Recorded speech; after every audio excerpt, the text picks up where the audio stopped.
உக்ரைனோட அதிபரான விளோடிமிர் Zelensky அவர்கள் ரஷ்யாவோட ஒப்பந்தம், அதாவது இந்த பகுதிகள் கேட்குறாங்க இல்லையா, ரஷ்யா டான்பாஸ் பகுதி, லுஹான்ஸ்க், டொனஸ்க். ஸோ அதை வந்து பார்த்தீங்கன்னா விட்டு கொடுக்கறதுக்கு வாய்ப்பு இருக்கு. முழுவதும் சண்டை பிடிக்காம அதுக்கு ஒத்துக்குவார் போல தான் தெரியுது இந்த பீஸ் டீலுக்கு.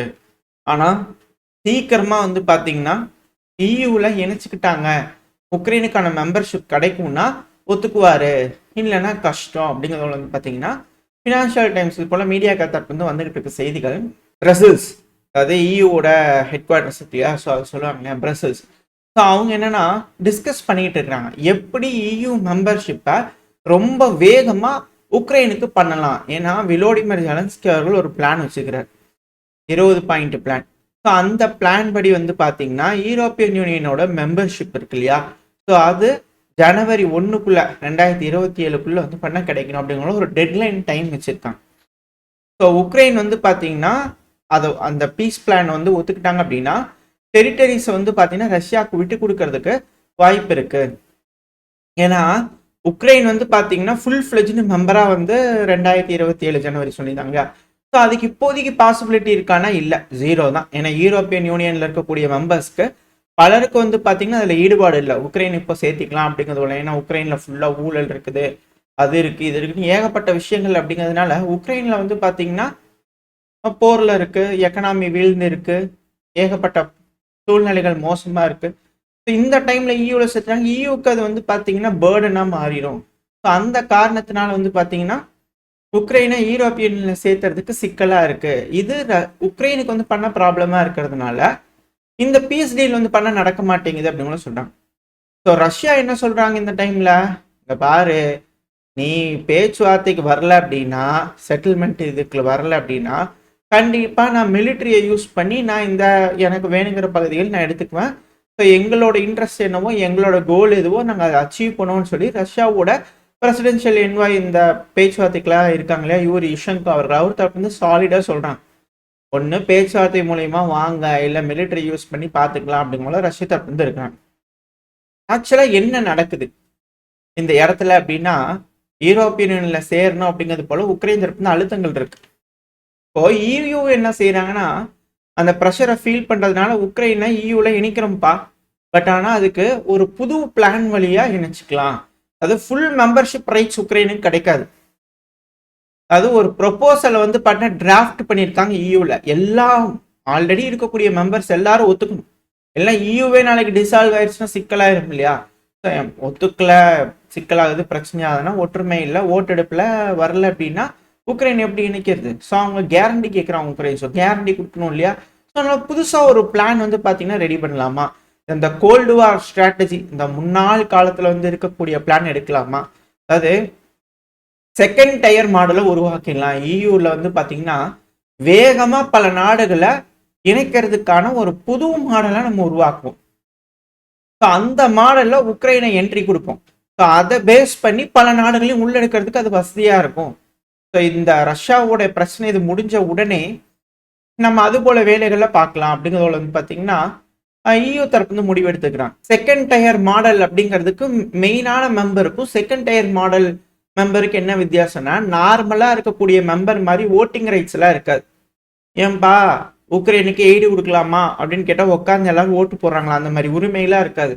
இயூல நான் ஒரு மெம்பர், என்ன நடக்குதுன்னு வேடிக்கை பார்க்குறேன் அவ்வளோதான் அப்படிங்கிறது போல நின்று வேடிக்கை பார்த்துக்கலாம், சொல்றதை கேட்டு செஞ்சுக்கலாமே தவிர அந்த டிசிஷன் டேக்கிங் அத்தாரிட்டியில வந்து பார்த்தீங்கன்னா உக்ரைன் இந்த செகண்ட் டயர் நாடுகள்லாம் வர முடியாது. பட் ஆனால் யூரோப்பியன் யூனியன் தான். மற்றபடி எக்கனாமிக்கல் பெனிஃபிட்ஸ் வந்து பார்த்தீங்கன்னா கிடைக்கும். யூரோப்பியன் யூனியனுக்குள்ளே போயிட்டு வந்துக்கலாம், வியாபாரங்கள் செஞ்சுக்கலாம், இது டாக்ஸ் கம்மியாக இருக்கும், இது போல விஷயங்கள் இருக்கும்.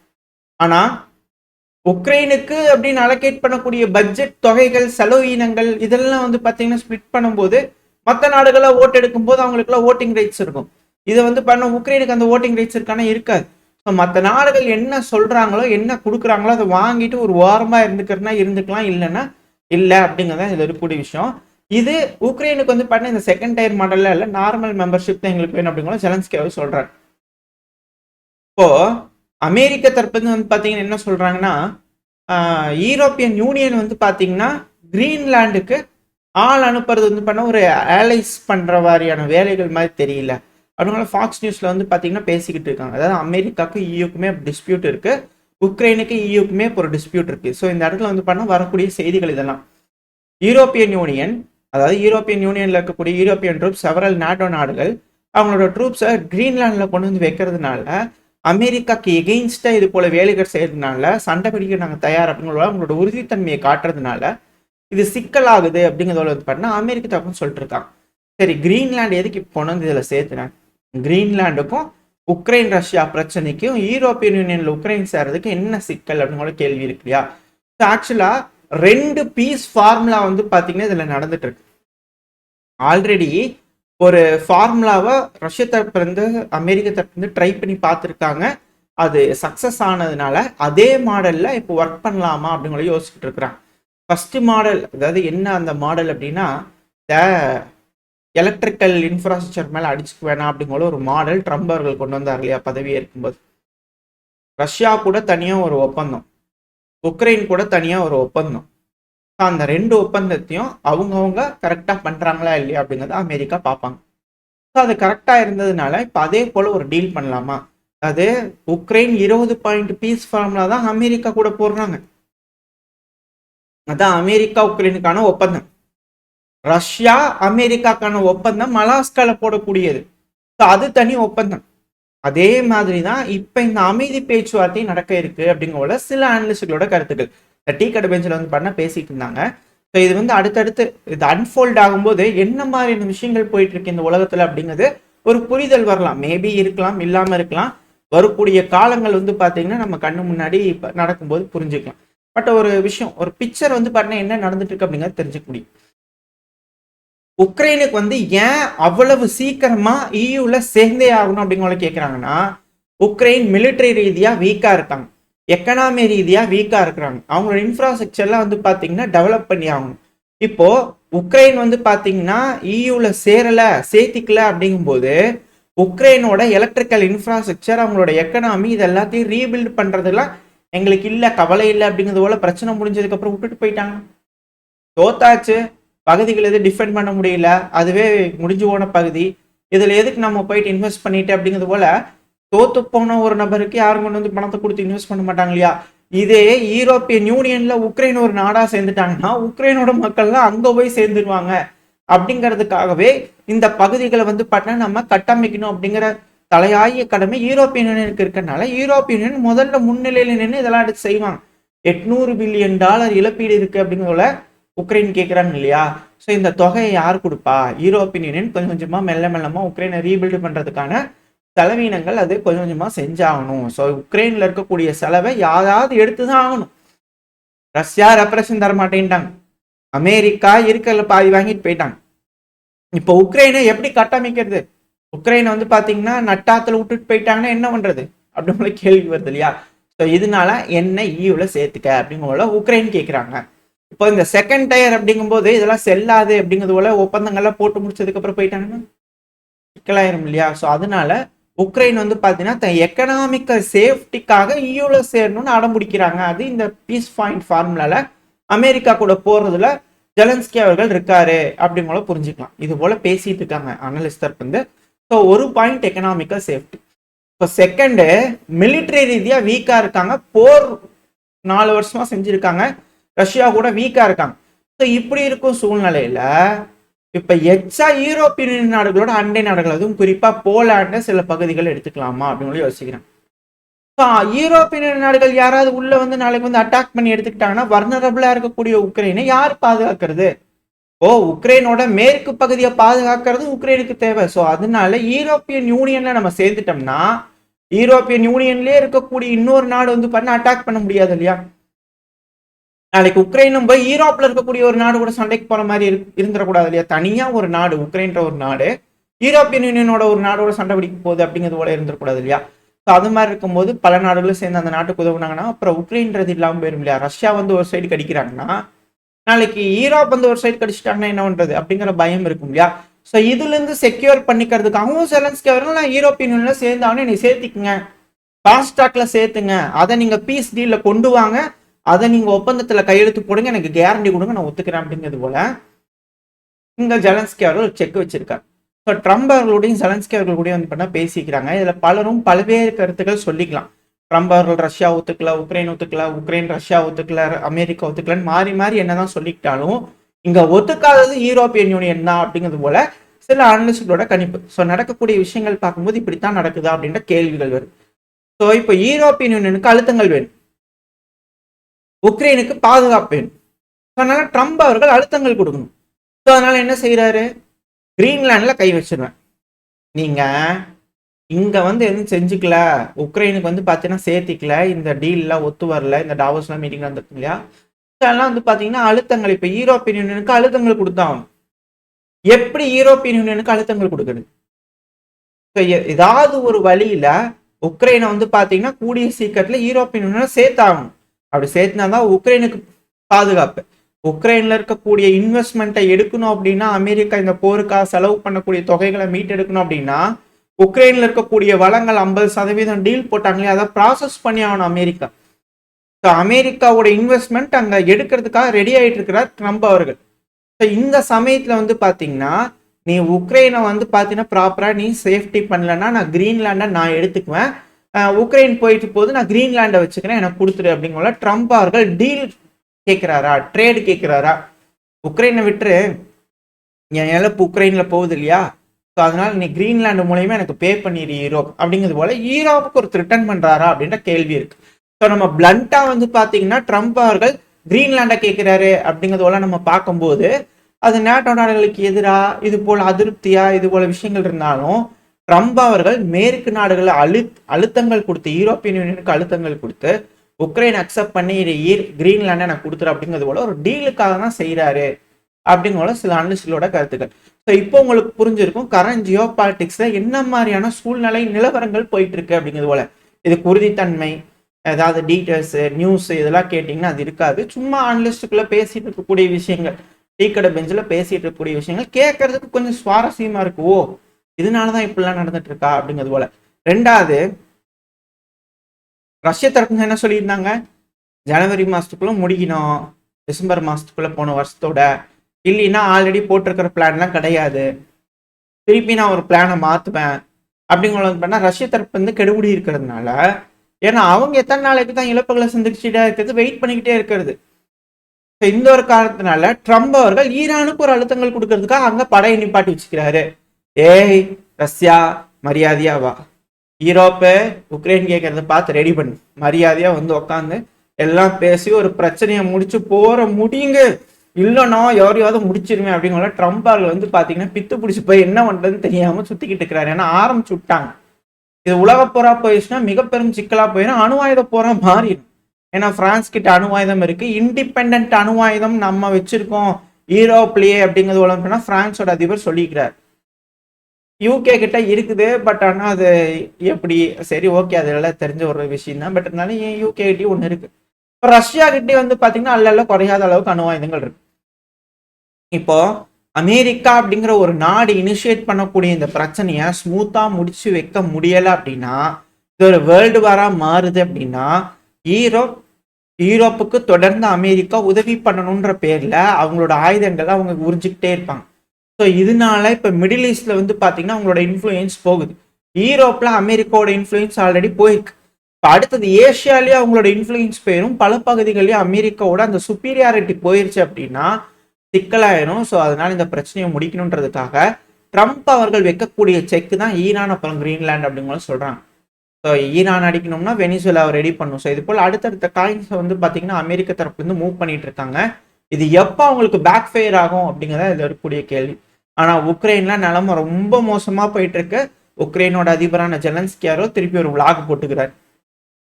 அதாவது இன்டெலிஜென்ஸ் தகவல் வந்திருக்கு மக்களே, ரஷ்யா அடுத்த கட்ட மேசிவ் ஸ்ட்ரைக்கு ரெடி ஆயிட்டாங்க, ஹெவியா அடிக்க போறாங்க, தயாராகிக்குங்க அப்படிங்கிறது பண்ணா அவங்க தரப்பு. அதுவும் கிரிட்டிக்கல் இன்ஃப்ராஸ்ட்ரக்சர் கீவு டான்பாஸ்லாம் வந்து பார்த்தீங்கன்னா கம்ப்ளீட்டாக ஃபுல்லாக ஃபங்க்ஷனாலிட்டி இழந்துட்டோம் அப்படிங்கிறது பண்ண எனர்ஜி மினிஸ்டர், உக்ரைனோட எனர்ஜி மினிஸ்டர் டெனிஸ் ஷமேல் அவர்கள் வந்து பண்ண கதறி இருக்கிறாரு பார்லிமெண்ட்ல. ராடா உக்ரைனோட வெர்னோ காட் ராடா அப்படிங்கிற சொல்லுவாங்க இல்லையா, அங்கே வந்து பார்த்தீங்கன்னா எனர்ஜி மினிஸ்டர் கதறி இருக்கிறாரு. நேற்றுக்கு தான் கொன்சாரங்க் அவர்கள் சொன்னார் உக்ரைனோட எம்பி ஜெலன்ஸ்கி அவர்களுக்கே இந்த மினிஸ்ட்ரியை கொடுத்துருங்கப்பா அப்படிங்கிறது போல. ஸோ இப்போ அதில் அவர் என்ன சொல்றாரு அப்படின்னா, ஒரு சிங்கிள் ஃபுல்லி ஆப்ரேஷனலான பவர் ஸ்டேஷன் இல்லை நம்ம நாட்டில். அது பவர் ஸ்டேஷன் ஃபுல்லா ஒன்று வேலை செய்யுது அப்படிங்கிறது போல எந்த ஒரு இன்ஃப்ராஸ்ட்ரக்சருமே இல்லை. எல்லாமே கம்ப்ளீட்டா அழிஞ்சிருச்சு. அதுக்கான உதிரி பாகங்கள் கூட இப்ப நம்ம கிட்ட இல்லை. நம்ம எப்படி இந்த பகுதிகளில் திருப்பியும் நம்ம கரண்ட்டை கொண்டு வரதுங்கிறதே சிக்கலா இருக்கு. இந்த விண்டரை நம்ம இது போல இக்கட்டான சூழ்நிலையில ப்ரொடெக்ட் பண்றதுக்கான ஒரு ப்ரிகாஷனரியான ஒரு விஷயமே நம்ம எடுக்கல. இது போல ஒரு மோஸ்ட் சிவியர் சுச்சுவேஷனை நம்ம எப்படி ஹேண்டில் பண்றதுக்கான ப்ரிகாஷனரி ஸ்டெப்பை நம்ம எடுக்கவே இல்லை. கீவுக்கும் ஒடசாவுக்கும் சுத்தமா கரண்டே இல்லை. பல பகுதிகளிலும் பிஸ்னஸ் எல்லாம் வந்து பார்த்தீங்கன்னா க்ளோஸ் பண்ண ஆரம்பிச்சிட்டாங்க. வெளியேறக்கூடிய கரண்ட் எல்லாத்தையுமே வந்து பார்த்தீங்கன்னா ஆஃப் பண்ண சொல்லியாச்சு.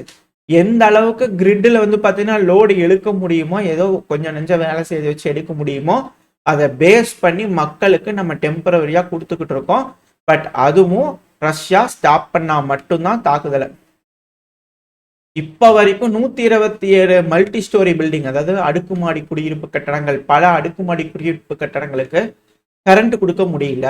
அதாவது இப்போதைக்கு உக்ரைன்ல வந்து பாத்தீங்கன்னா நார்மலா ஃப்ளட் வந்துருச்சு. இது போல இக்கட்டான சூழ்நிலையில மக்கள் எல்லாத்தையும் திரட்டி ஒரு இடத்துல பத்திரமா வச்சு அந்த இடத்துல வந்து பாத்தீங்கன்னா கொடுப்பாங்க இல்லையா, ஹீட்டிங் கொடுப்பாங்க இல்லையா. ஸோ அது போல வந்து பாத்தீங்கன்னா செய்கிறாங்க. உக்ரைனில் வேணுங்கிற உணவுப் பொருட்கள் இதெல்லாம் வந்து பார்த்தீங்கன்னா கொடுத்து செய்வாங்க இல்லையா.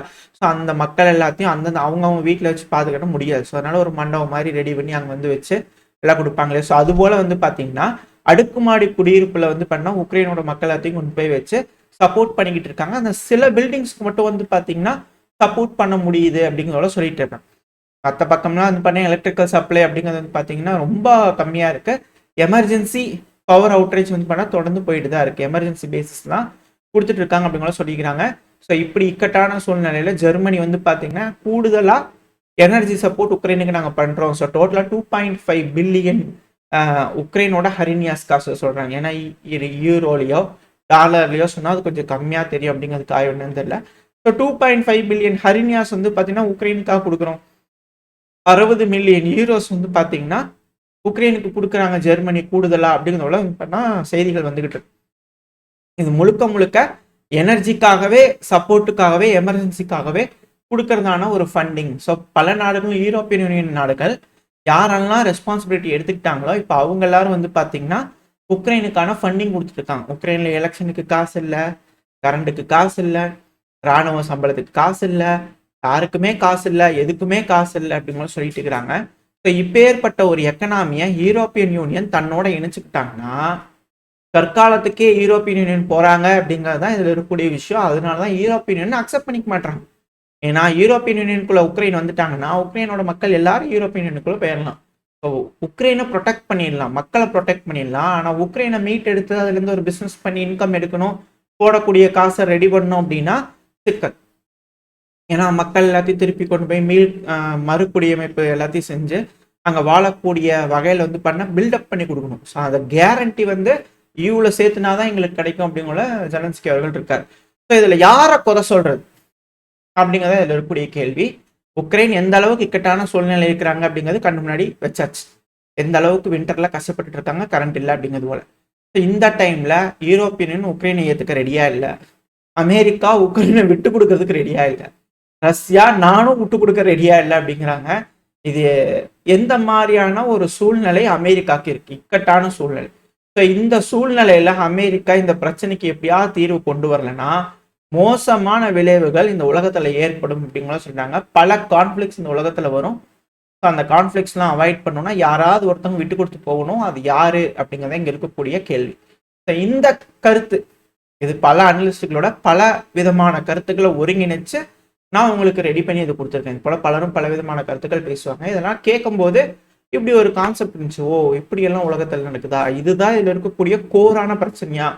ஸோ அதனாலதான் அமெரிக்கா கேட்டா ரஷ்யா கூட எல்லா பேச்சுவார்த்தையும் முடிஞ்சிருச்சுன்றாங்க. ஜெலன்ஸ்கி அவர்கள் கேட்டா எல்லா 20 பாயிண்ட் போட்டேன் எல்லாம் ரெடி ஆயிடுச்சுங்கிறார். ஸோ என்னதான்டா நடக்குதுங்க, என்னதான் பேசிட்டு இருக்கிறாங்க. ட்ரம்ப் எல்லாம் கிரீன்லாண்டு வேணுங்கிறாரு, இங்க ஈரான் கூட வேணுங்கிறாங்க, வெனிசுலா வேணுங்கிறாங்க. ஆனா பல செய்திகளை நம்ம கேட்கிறோம். இதுக்கு பின்னாடி என்ன நடக்குது, ஏன் இது நடக்குது அப்படின்ற கேள்விகளை தேடி போகும்போது இது போல பதில்கள் கிடைச்சது. இந்த பதிலை பத்தி நீங்க என்ன நினைக்கிறீங்க? இந்த பதிவு எப்படி இருந்துச்சு, உங்களுக்கு பிடிச்சிருக்கா? பிடிச்சிருந்தா லைக் பண்ணிட்டு உங்கள் ஃப்ரெண்ட்ஸோட ஷேர் பண்ணிக்கோங்க. அது கூடவே மறக்காமல் நம்ம சேனலை சப்ஸ்கிரைப் பண்ணலாம், மறக்காமல் சப்ஸ்கிரைப் பண்ணிக்கோங்க. அப்போ தான் நம்ம போடக்கூடிய வீடியோக்களை யூடியூப் மதிச்சு 4 பேத்துக்கு ப்ரமோட் பண்ணும். உங்களோட அன்பாதரவு எனக்கு எப்போ இருக்குன்ற நம்பிக்கையில் இந்த பையனை முடிச்சுக்கலாம். இந்த பையன் நல்லா இருக்கும்னு நம்பிக்கையில் சந்திக்கிற வரைக்கும் ஸ்டே சேஃப். பை.